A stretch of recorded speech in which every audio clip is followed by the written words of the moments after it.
It was 1995 when I actually opened up my first cafe and restaurant, and it was completely. I mean, I was never trained as a chef. I love coffee. I went into coffee roasting for a bit. I love everything about food, about something that uses my palate. I think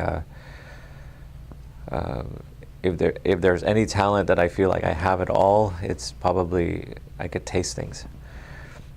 I remember what things taste like years and years later, and that's what I hopefully I love about myself.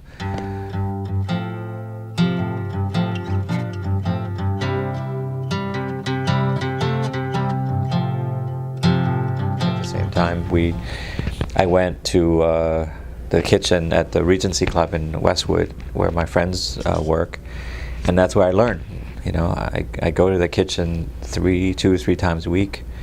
I do the prepping. I do I help them assemble plates and so on. That's just fun, But were you stodgy for them, sir? I wouldn't. It's not a word back then. Yeah. It was one of those we hang out together, and when we have free time, we sit down, have a coffee, and these are the best times of my life. They're my best friends. They took a lot of windsurfing equipment and stuff from me when I was doing a lot of that. So I met them through windsurfing. I taught them a lot of windsurfing. And then in turn they turn around and they just embrace me, and they suck me into this awful industry that we're all in, not knowing, because they've already done it. So I got into being really interested in croissants and croissant making was in 2001. I went to France with my French friends, who I think we were going to a food show at the time in Lyon, and part of the trip was to go skiing, and we went skiing at I think Courchevel or something like that. Stayed in a little chalet, and the chef came out and dropped off a bunch of croissants, like little mini croissants, on a table right next to where we were sitting having breakfast. And when I tasted that croissant, it was the best thing I've ever put in my mouth. It was so crispy, yet soft and buttery. And French butter is probably better than anything, I mean, it's just,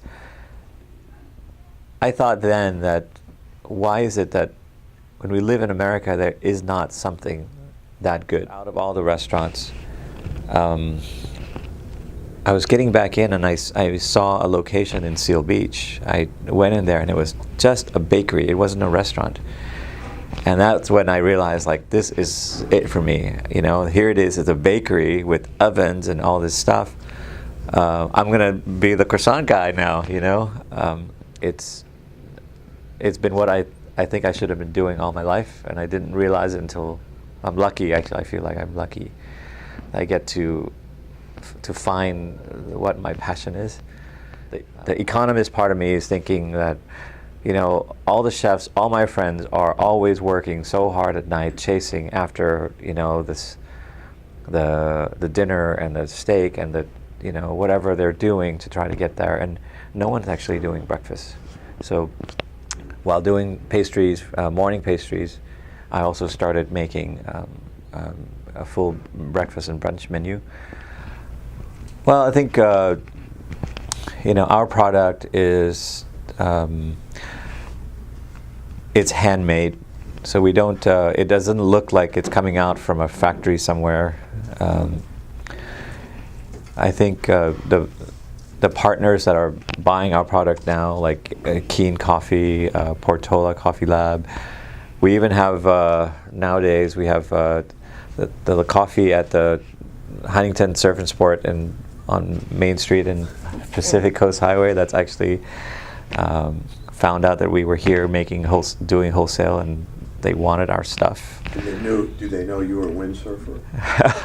I'm not sure, but they certainly know crema. So when they realize that we have a commissary now making things from here, I think they're all committed to the same thing. They want to sell better stuff. They want to serve better things to their customers. So I think you could see it. Plus, of course, on the display cases of Keen, there's our logo everywhere. And I'm happy to be part of partners with them, and they, I think, are very happy and proud to be working with us. So I love sesame.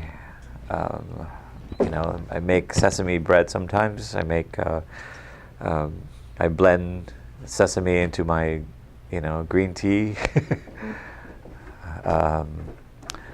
But I think the chocolate pretzel croissant is a thing that happened by accident, because I was making pretzel croissants before, and my other close friend Dee Nguyen from Break of Dawn one day took some chocolate. He was sitting with me at Crema, and he took a bunch of chocolate from the chocolate croissant, stuck it in the pretzel croissant, and ate it, and he goes, "You should make this."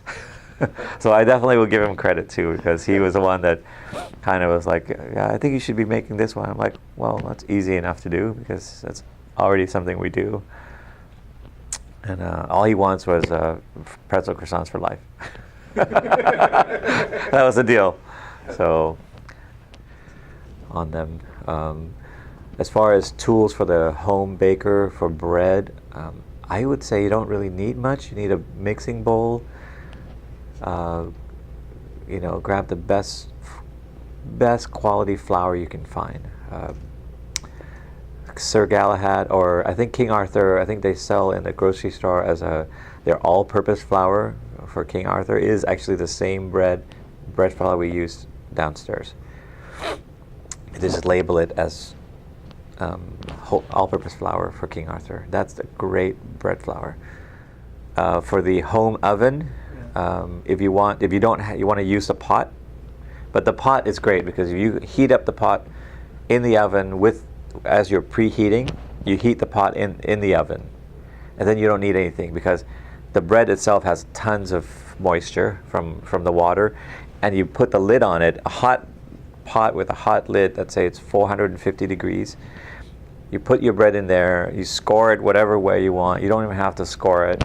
You put the cover on, and the bread will steam itself. So that's why I think a really good Dutch oven is fantastic. I believe, if you buy a French one, Le Creuset is $200.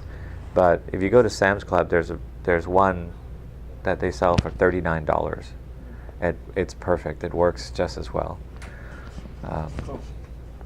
Perfect. Yeah. Simple. It's the technique is the problem. I can go buy Yeah. this. Yeah. Hey, but I tell you, if you make a sourdough bread at home, and you can figure that out after however long, you'll be so hooked, because it's the best bread. It's the best bread ever. Yeah. Yeah. Oh.